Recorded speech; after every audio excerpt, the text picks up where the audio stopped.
All right. What's up, everybody? My people in Manhattan, the Bronx, Queens, all Staten Island, my homeboro Brooklyn. Back at another video, and here's the video I promised I'd do last night on Quavo and Saweetie situation. I wanted the waters to calm, all the dust to settle so I can gather all the information and then, for my opinion, do this video.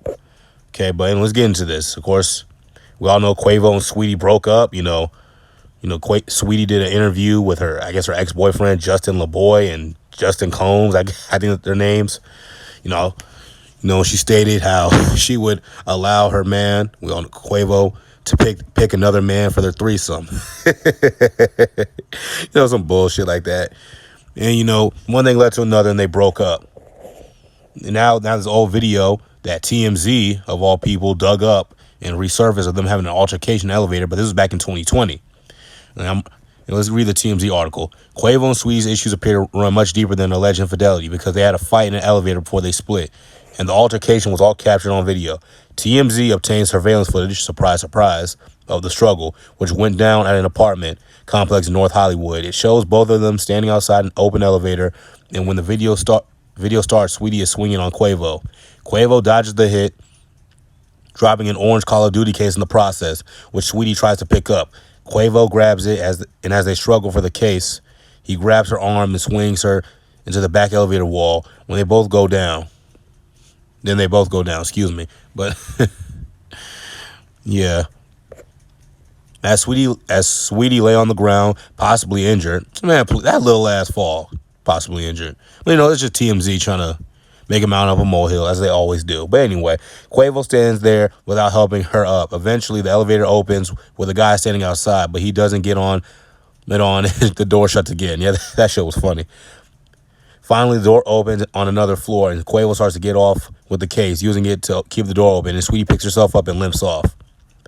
Yeah, Saweetie limping off like she a wide receiver. She went across the middle and got hit by a middle linebacker. I was like, Saweetie, get your ass up. I mean, I know you're a female and everything, but that little ass fall, get up.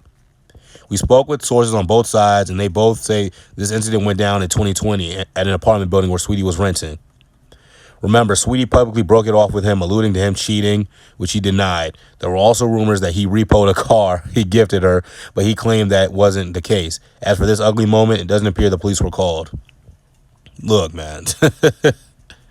And, Saweetie tweeted out something, and the line that stuck out to me was, "Presents don't band-aid scars." These rich niggas, they think, because they're rich and they got all this guap, that means the woman, should just be the woman, that they can control the woman with money. And that's not always the case. Saweetie said, "Presents don't band-aid scars." It's true. It's true. You can't control these women with all this money. Okay, I mean, you can for a little bit, you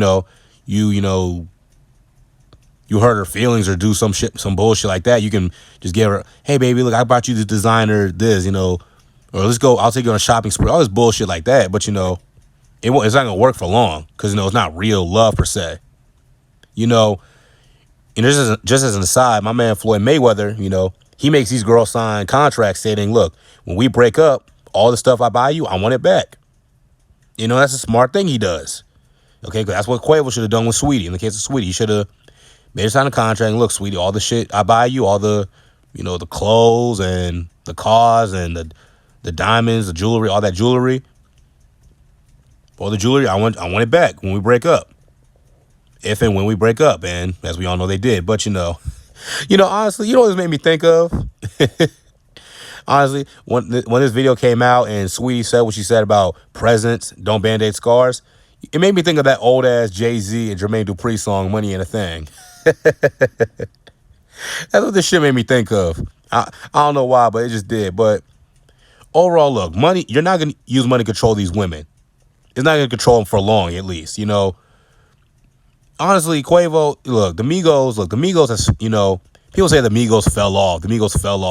I don't think the Migos fell off. They definitely gotten cold, but they haven't fallen off.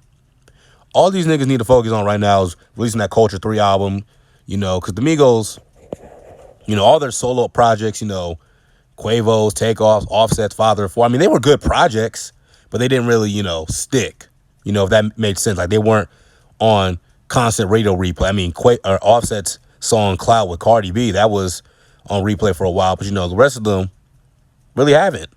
They did the song with Young Boy, and they had Taco Tuesday and all these songs. They dropped like 4 singles last year, and people barely knew about them. I knew about them because I follow hip hop, but they didn't really stick.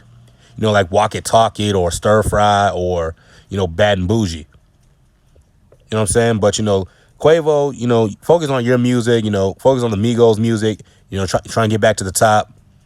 Sweetie, you do your thing. I remember when Ebro told her he told her in a nice way that she couldn't rap. That show was hilarious. But it is what it is.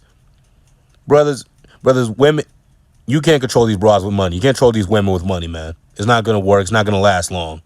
Okay? If you see a broad and you don't want to be in a real relationship, you just wanna you want to fuck her for a while, then that's when you can control her with money. But if you're trying to be in a real relationship, with a love and loyalty and sacrifice and all that, money ain't gonna work, man. All right? So anyway, I'm gonna see you all.